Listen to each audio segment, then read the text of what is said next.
Good evening বন্ধুরা, আজকের ব্লগটা বিকেলবেলা থেকে শুরু করছি। আশা করি সবাই খুব ভালো আছো। রেহানে দুষ্টুমির চ্যানেলে তোমাদের সকলকে জানাই অনেক স্বাগত। এখন আমরা ঝড় বৃষ্টি মাথায় নিয়ে যাচ্ছি বাস্তব দাদার বার্থডেতে।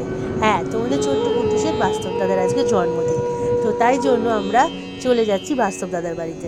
আর তোমরা ভাবছো, যারা আমার ডেলি ব্লগ দেখো, যারা আমার কাছের মানুষ, বাস্তব তো আমার বাড়ির পাশেই থাকে, তাহলে এখন গাড়ি করে কেন যাচ্ছি? বাস্তব এখন একটা নতুন স্কুলে ভর্তি হয়েছে, আর ঠিক স্কুলের পাশেই ওর মাম্মি একটা ফ্ল্যাট নিয়েছে, সেখানেই এখন ওরা থাকে।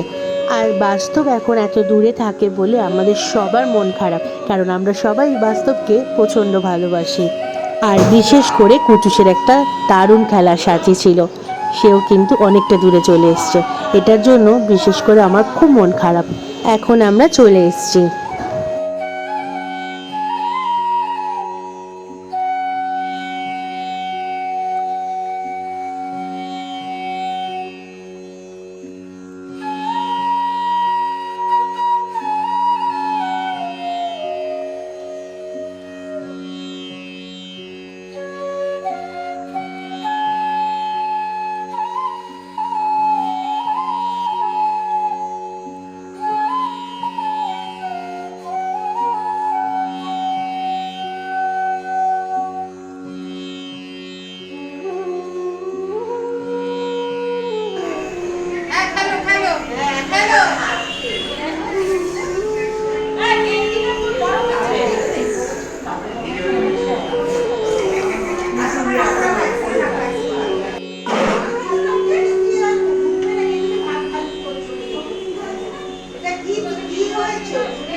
কাটা হয়ে গেছে?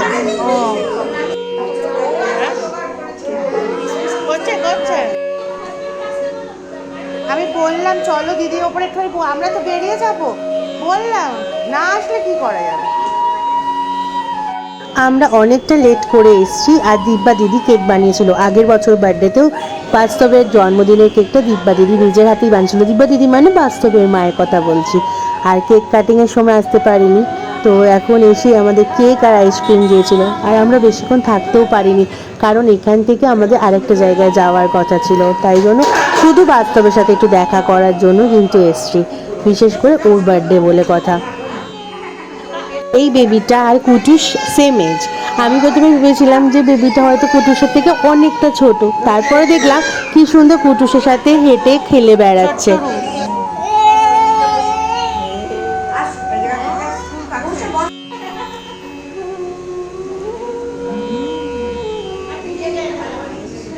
ও আমার ছেলে কাউকে পারতে দেয় না, ও খেলনা নিয়ে নিজেই খেলতে ব্যস্ত থাকে।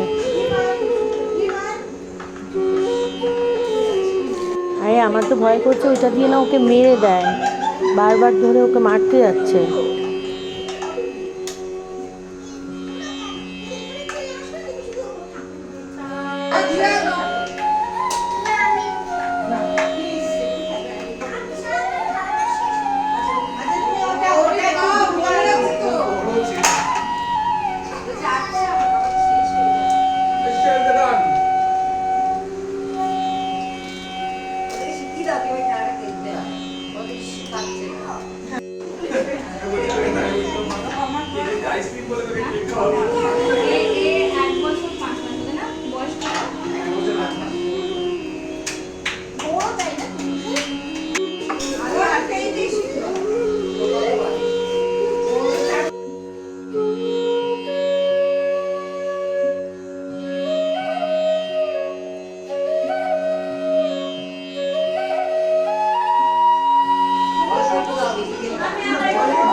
হ্যাঁ, ওর যেন না লাগে, ওটা আমার ভয় লাগে।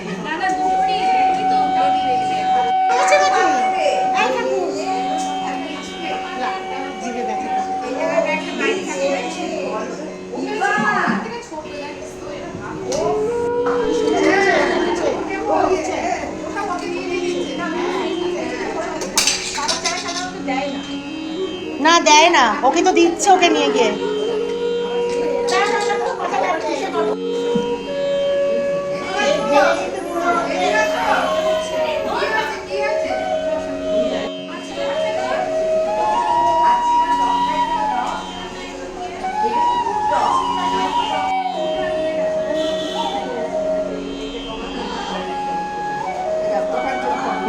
অনেক আনন্দ করলাম, কুটুস একটা দারুণ রিটার্ন গিফট পেয়েছে। আজকের মতো ভিডিওটা এই পর্যন্ত, সবাই খুব ভালো থেকো, টাটা।